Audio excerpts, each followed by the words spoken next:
Perkenalkan, nama saya Ria Astri Arab. Saya adalah peserta Laser CPNS Angkatan 33, kelompok 2 nomor urut 17. Baik, di sini saya akan memaparkan mengenai mind mapping tentang anti korupsi, di mana yang kita ketahui korupsi adalah bentuk penyelewengan atau penggelapan uang negara atau perusahaan sebagai tempat seorang bekerja untuk keuntungan pribadi atau orang lain. Nah, korupsi ini ada dua, yaitu harus ada niat dan kesempatan. Jika tidak ada niat atau salah satunya tidak ada, maka tidak terjadinya korupsi. Nah, dalam anti korupsi mind mapping ini yang saya bahas yaitu mengenai dampak negatif korupsi, yang kedua ciri-ciri korupsi, yang ketiga unsur tindak pidana korupsi, yang keempat nilai dasar anti korupsi, yang kelima yaitu penyebab korupsi, yang keenam yaitu pencegahan korupsi, dan yang ketujuh yaitu jenis-jenis korupsi. Nah, berikut pemaparan saya yang pertama yaitu mengenai dampak negatif dari korupsi. Yang pertama tata ekonomi, contohnya pemborosan sumber pengeluaran. Selanjutnya tata sosial budaya yaitu ketimpangan sosial. Tata politik, hilangnya kewibawaan pemerintah, dan tata administrasi, kurangnya kemampuan administrasi. Nah, Selanjutnya dapat dilihat di dalam mind mapping, ciri-ciri korupsi yaitu dilakukan lebih dari satu orang, merahasiakan motif atau ada keuntungan yang akan didapat, kemudian berhubungan dengan kekuasaan, berlindung di balik pembenaran hukum, melanggar norma hukum, dan mengkhianati kepercayaan.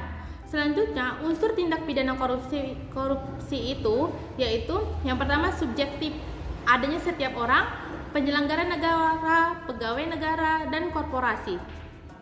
Di mana yang dimaksud dengan penyelenggara negara yaitu pejabat negara dalam lembaga negara, menteri, gubernur atau wakil pemerintahan pusat di daerah, yaitu pejabat negara yang lain seperti duta besar, bupati atau wali kota, hakim, pejabat yang memiliki fungsi strategis dan yang rawan praktek KKN seperti direktur dan komisaris. Sedangkan di sini yang dikatakan pegawai negeri itu yang pertama berdasarkan pasal 1 sub Undang-Undang Nomor 31 Tahun 1999 yaitu yang diperluas pada Undang-Undang Nomor 20 Tahun 2001. Yang pertama yaitu pegawai negeri sipil menurut pasal 1 angka 3 Undang-Undang Nomor 5 Tahun 2014 tentang kepegawaian. Pegawai negeri sipil adalah warga negara Indonesia yang memenuhi syarat tertentu, diangkat sebagai pegawai ASN serta tetap oleh pejabat pembina kepegawaian untuk menduduki jabatan pemerintah. Sedangkan pegawai negeri menurut pasal 92 KUHP yaitu orang yang menerima gaji atau upah dari keuangan negara atau daerah, orang yang menerima gaji atau upah dari korporasi yang menerima bantuan dari keuangan negara atau daerah, orang yang menerima gaji atau upah dari korporasi lain yang mempergunakan modal atau fasilitas dari negara atau masyarakat. Nah, itulah yang menjadi objek unsur subjektif dari tindakan korupsi ini. Dari mana?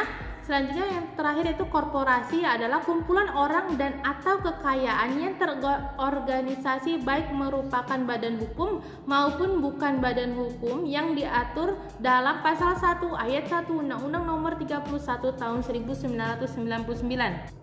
Selanjutnya unsur tindak pidana korupsi objektifnya yaitu janji, kesempatan, kemudahan, kekayaan milik negara termasuk uang, akta, surat, dan lain-lain.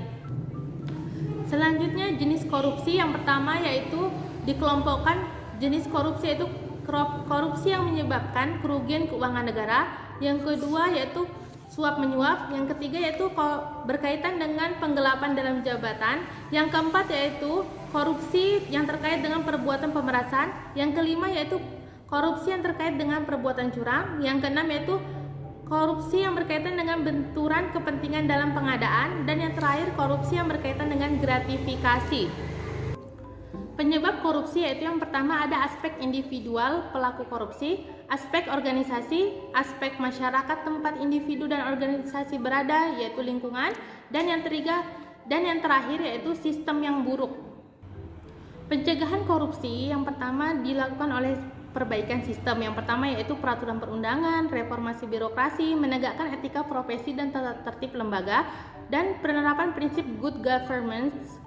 Nah, pencegahan korupsi yaitu melalui perbaikan manusianya. Yang pertama memperbaiki moral, yang kedua meningkatkan kesadaran hukum, yang ketiga mengentaskan kemiskinan, dan yang keempat memilih pemimpin yang bersih, jujur, dan anti korupsi. Ada 9 nilai dasar dari anti korupsi. Yang pertama, jujur, peduli, mandiri, disiplin, tanggung jawab, kerja keras, sederhana, berani, dan adil. Demikian mind mapping saya mengenai anti korupsi. Berikut implementasinya. Harapan yang pertama yaitu adil dalam memberikan nilai kepada setiap siswa. Yang kedua, peduli kepada sekitar jika ada yang membutuhkan bantuan. Yang ketiga yaitu mandiri dalam mengerjakan materi pembelajaran yang akan disampaikan. Selanjutnya yang keempat yaitu disiplin dalam hal waktu. Nah, Selanjutnya anak-anak, yang seperti kelima, yang kita tanggung ketahui, jawab. Selasa adalah hari raya Waisak.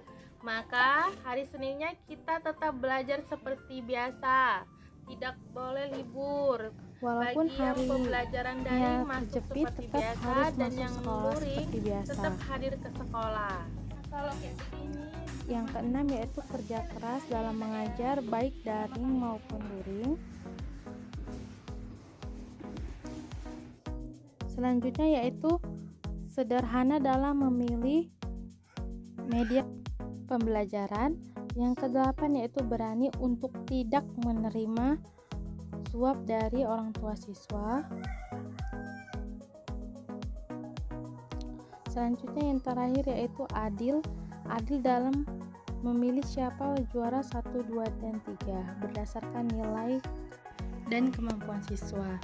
Demikian video saya, terima kasih.